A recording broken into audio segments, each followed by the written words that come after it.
la iniciativa. Después llegaron a la institución para celebrar los convenios y nosotros acompañamos esa iniciativa con la construcción, por ejemplo, de este edificio que es donde está el Centro Max Planck. En el caso del CNDES con el Instituto del Clima pasó exactamente lo mismo. Ellos buscan a quienes confiar su iniciativa y nosotros después acompañamos, respaldamos, aceptamos o no la propuesta, pero acompañamos la iniciativa extranjera.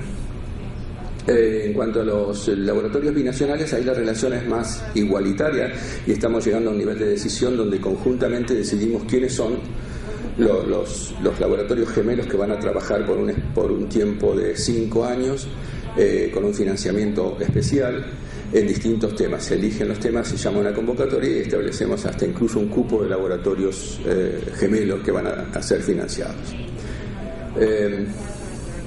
Estos son algunos ejemplos. Este era el proyecto de ayer que se habló de JICA y quiero rescatar que la foto es en Río Gallegos, en el extremo sur de Argentina y del mundo, creo, antes de la Antártida.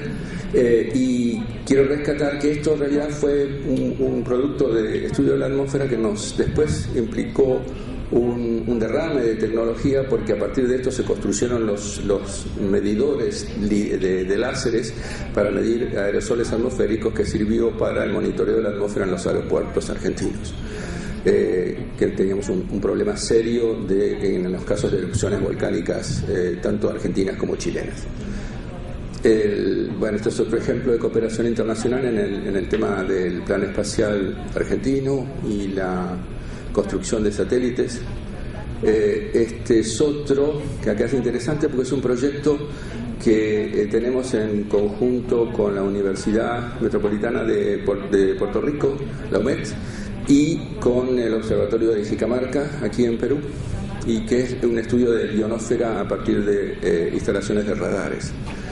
El siguiente es, por ejemplo, este ya es de mayor magnitud, es el Observatorio Piero-Gé para astropartículas, que está radicado en Mendoza, Argentina, son 3.000 detectores, de esos que están mostrados en la página de abajo, y en el cual participan 17 países y 50 instituciones, donde Argentina hizo su campaña para recibir el laboratorio, pero digamos la gran inversión y la gran decisión fue producto de los países prácticamente europeos y americanos en invertir, hacer esa gran inversión. Son 3.000 detectores del tamaño del que ven abajo.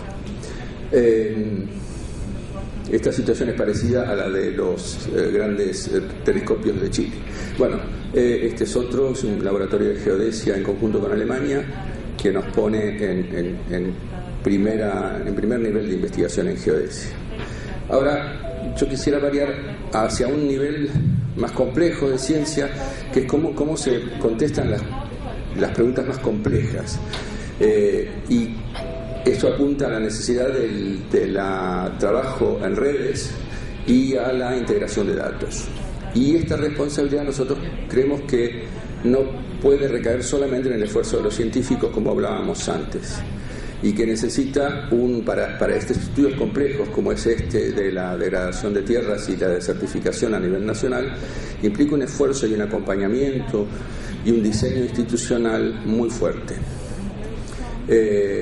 Formar redes no se forman espontáneamente, hay que hacer mucho trabajo de gerenciamiento para favorecer la cooperación nacional e internacional de estas redes.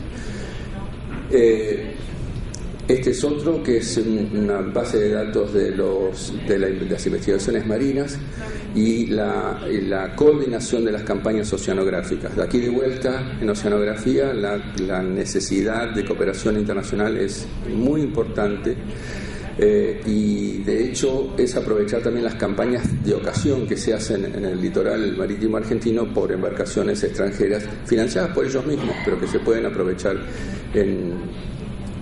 con participación de nuestros investigadores. Esta es una red de por lo menos 10 institutos de investigación con ICET en conjunto con las universidades, que están encarando un proyecto que se llama Pampa Azul de ciencia del mar. Este es el de, otra red que estamos trabajando en temas atmosféricos. El de abajo, más abajo, es el de Río Gallegos, que hablábamos antes de los láseres. Y creo que por último, en cuanto a grandes proyectos, es el Inventario Nacional de Glaciares, que ha sido por ley encomendado al CONICET y que implica un trabajo de integración de datos muy grande. Bueno, aquí quiero pasar al tema, digamos, ¿qué implica manejar datos de este volumen e integrarlos? El tema de los datos abiertos significan una oportunidad para hacer una ciencia de mucho mayor envergadura, de mucho mayor impacto en temas ambientales o en temas socioeconómicos. Es un desafío para las instituciones y las tradiciones de instituciones y de los propios científicos. Es un esquema totalmente distinto de trabajo y que desafía el concepto de propiedad de los datos, sobre todo. Y es una oportunidad para la colaboración entre las agencias. En esto, y será el motivo de la última diapositiva, es un llamado a la colaboración, porque esto es un sistema en construcción, el de los datos abiertos, y es todo un proceso de ordenamiento institucional y ordenamiento de procedimientos que debe ser compartido para evitar errores, repeticiones, etc. Bueno, este es un esquema donde típicamente son los datos disciplinares, es decir, nosotros normalmente analizamos los problemas según las especialidades de cada uno, los demógrafos, los geógrafos, los expertos en comunicación, en instituciones, los sociólogos, los economistas, etc. Y esto es un enfoque disciplinar del problema. Cuando estos datos se integran en una base georreferenciada, necesariamente los productos pueden ser totalmente distintos. O sea, podemos hablar ya de análisis de riesgo, costo-beneficio, análisis del daño y la estimación del daño, por ejemplo, ordenamiento territorial, impacto climático, como se habló ayer del tema de tsunamis. Eso implica el desarrollo de modelos analíticos sobre los datos integrados y georreferenciados de muy alto nivel.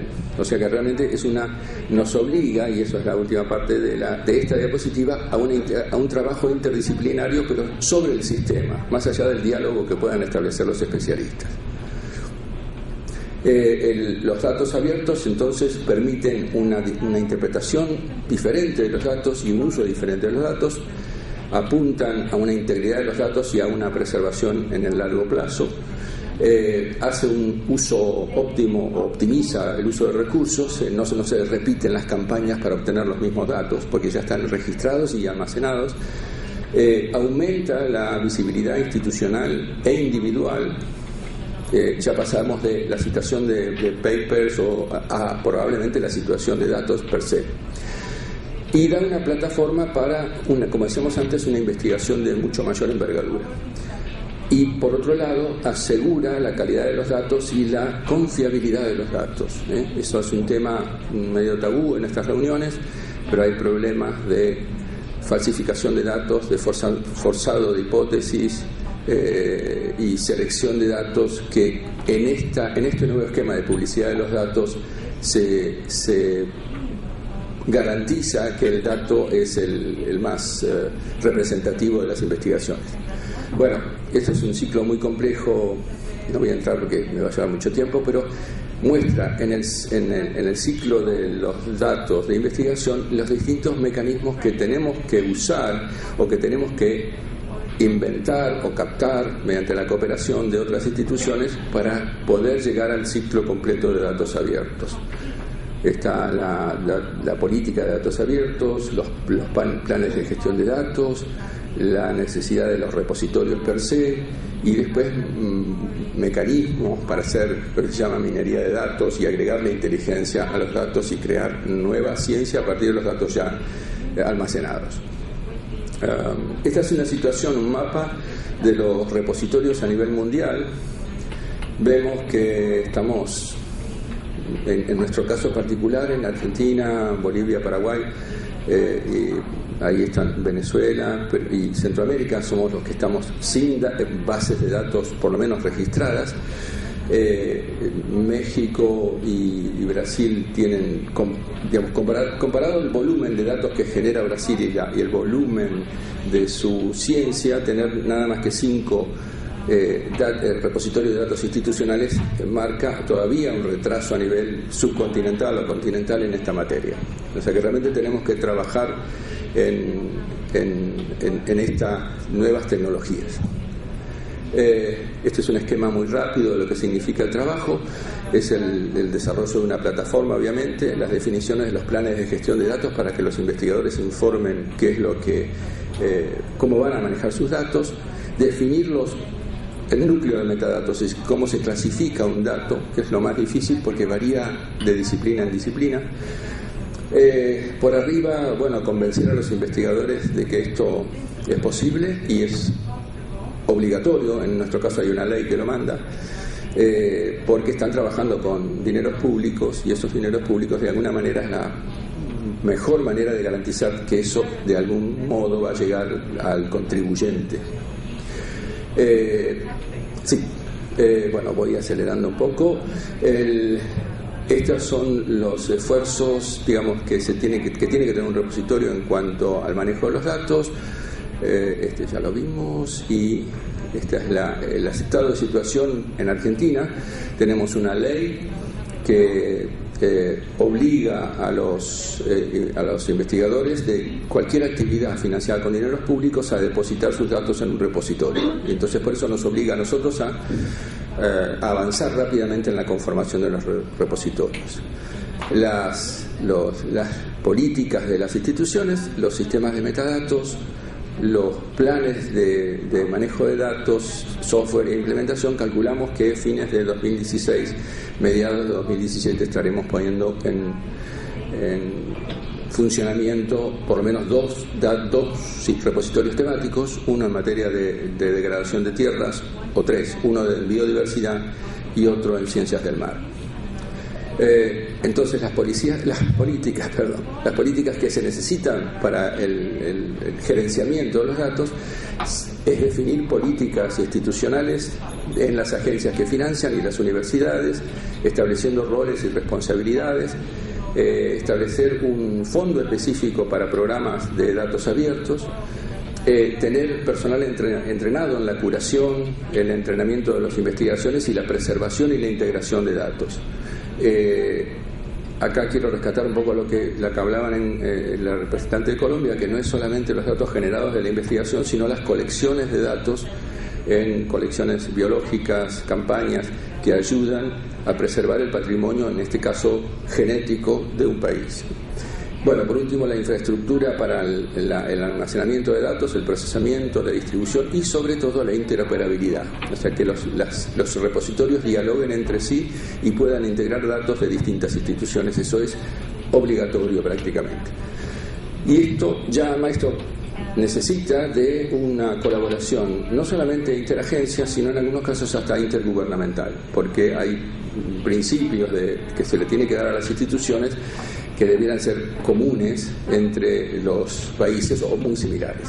Por último, entonces, contarles que hay una iniciativa de ICSU, International Council of Scientific Unions, y la experiencia también de la referencia en materia de repositorios de publicaciones, en avanzar en una plataforma común de repositorios de datos abiertos en Latinoamérica, que pueda servir, por lo menos en su parte inicial, para compartir experiencias, tecnologías, protocolos, documentos y políticas y sobre todo estándares.